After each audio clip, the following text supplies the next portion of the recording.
Hi, Gummy Bears. Mrs. G is ready to read Clementine and the Family Meeting, Chapter 8.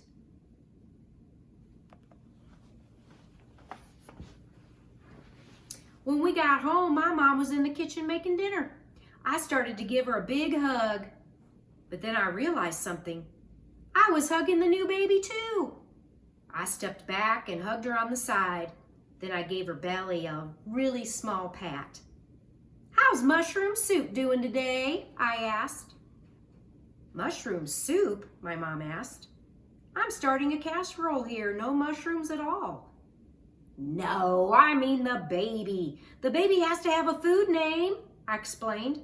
"You like soup. How about a soup name? Like mushroom soup. How about that?"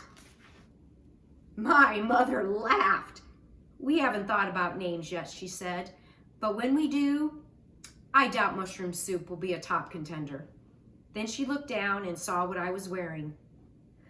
"Bill, this isn't safe," she said, turning me around. "She's going to trip over these tools. Plus, they're mauling her. That wrench is going to crack her little shin bone." My dad stood up for me. "The people in my family are known for their extra hard shin bones.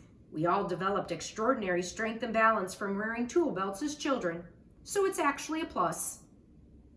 I could see my mom was getting ready for a big argument, so I thought it was smart to get out of there while my dad was ahead. "I'm going to visit Margaret for a while," I said, and then I ran out. I clunked into the elevator and used my wrench to press the floor button for number 5. I rang the bell with the screwdriver. Mitchell opened the door and his eyes nearly popped out when he saw what I was wearing. "Dudette," he cried, and he gave me a high five. "Awesome."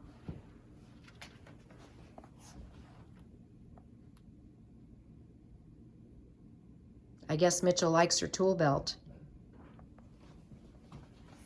Mitchell gives me great names like Dudette because he wants to be my boyfriend.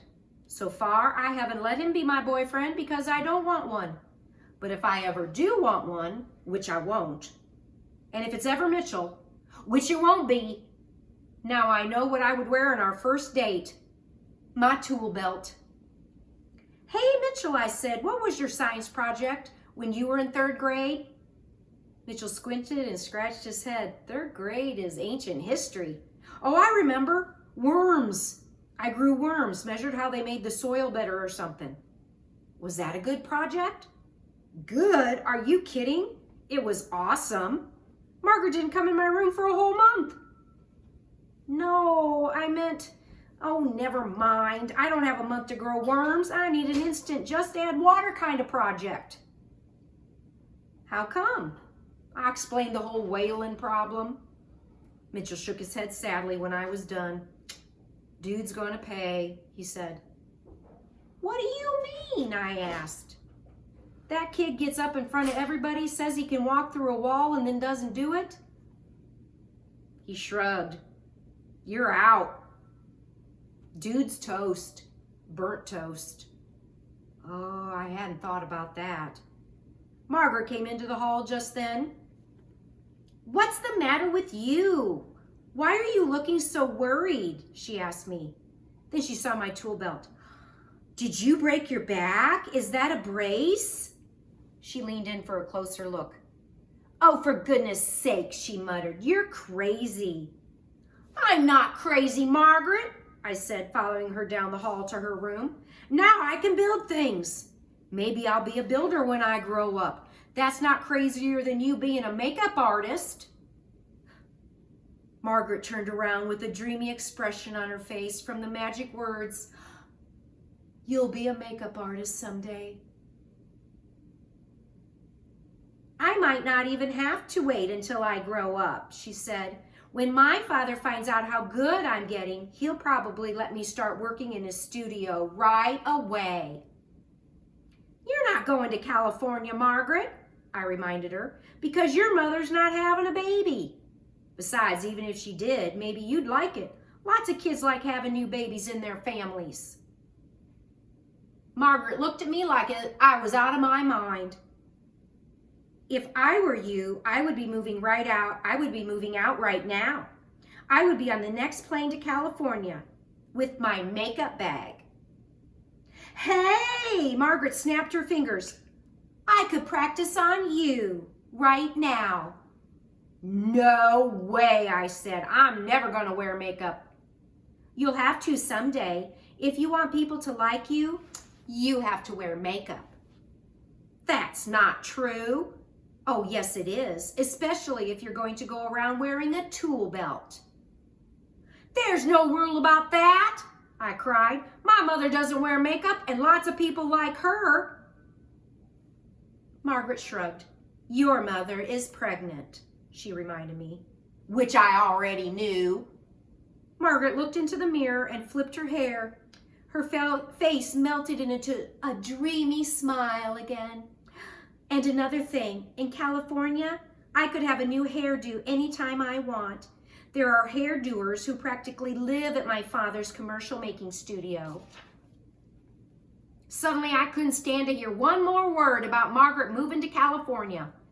Okay, fine, I said. You can put makeup on me. This is called throwing someone off the track.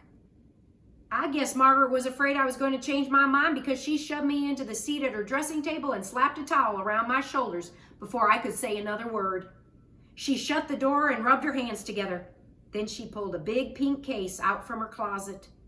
Her cat mascara went electric and ducked under the bed when she saw that case. So I figured she had been practicing on him too. Poor mascara. Inside the case were dozens of brushes and sponges and tubes and little jars. Margaret examined them for a while and finally selected a glittery tube. We'll start with a base of sun-kissed peach, she said. I'll apply it double thick to try to hide those freckles.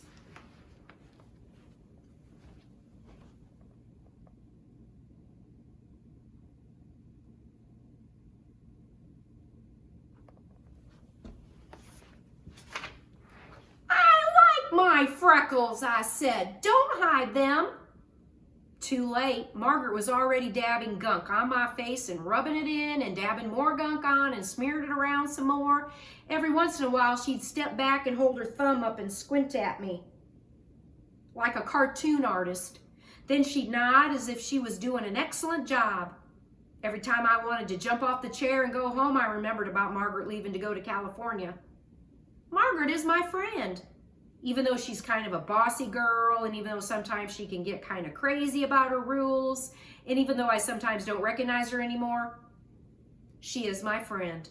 And I figured that maybe if my friend could paint makeup all over my face and pretend she was an artist, she wouldn't move away to California. Suddenly, Margaret screamed, "Ah!" She slapped her hand over my mouth to shush me.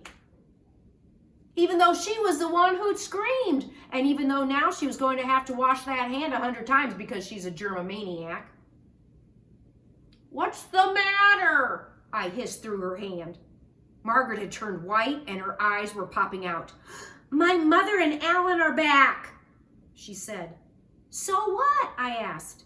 She jumped out into the hall, spun around, and jumped back in again. Margaret takes all kinds of dance lessons. I could see that they were really paying off. We have to go to your apartment, she said. She tugged my arms out of my shirt sleeves and pulled the shirt up over my head, and then she tied the sleeves over it. We can go out now, she told me. I can't see, I heard Margaret growl, and then she unzipped the zipper a little of my shirt and tugged the opening over one of my eyes and shoved me out the door. She pushed me into the hall past the kitchen. Is that Clementine under there? I heard Alan say, or maybe an apple or a plum or a banana. Margaret's mother laughed as if Alan had made a really funny joke.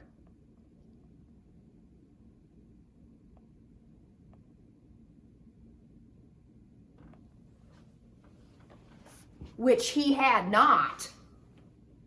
Your mother told me about the news today, Margaret's mother called out. A new baby, how exciting. Nope, not exciting, I said through my shirt. I mean, it would be exciting for your family to have another baby. You have just the right number of kids right now. I wasn't going to say any more. Like that her kid might move away if she had another baby, but that Margaret would give me an extra hard push toward the front door. We're going down to Clementine's now, she called back to her mother, so bye. Down in my apartment, we got into my room without anyone seeing us. How come you want to keep it a secret about the makeup, Margaret? I asked. The makeup's not secret, Margaret said. It's just that my mother goes into a bad mood whenever something reminds her of Heather. She won't even say her name, just calls her number 5. Margaret opened her case up again and pulled out some more paint. Turn your face up. It's time to do your eyes. Finally, Margaret said I was finished and let me look in the mirror. Let me tell you, it was a good thing I'd seen that horror movie with Uncle Frank, because otherwise I would have fainted from being so scared. Ah! I screamed. I look like a brain-sucking alien vampire swamp creature. Margaret stepped back and studied me. You kind of do. Her shoulders got all saggy.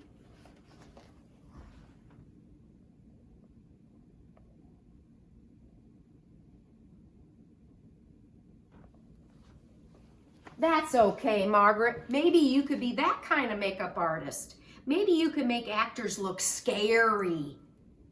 Margaret brightened up. Special effects. Right, except... I sighed. Except I don't want you to move to California. Margaret helped me wash the makeup off. Then we looked at our bare faces in the mirror for a while. I wouldn't really move, she said. I just like to think about it when things drive me crazy. Oh, I said. Well, good. And that's the end of Chapter 8, Clementine and the Family Meeting.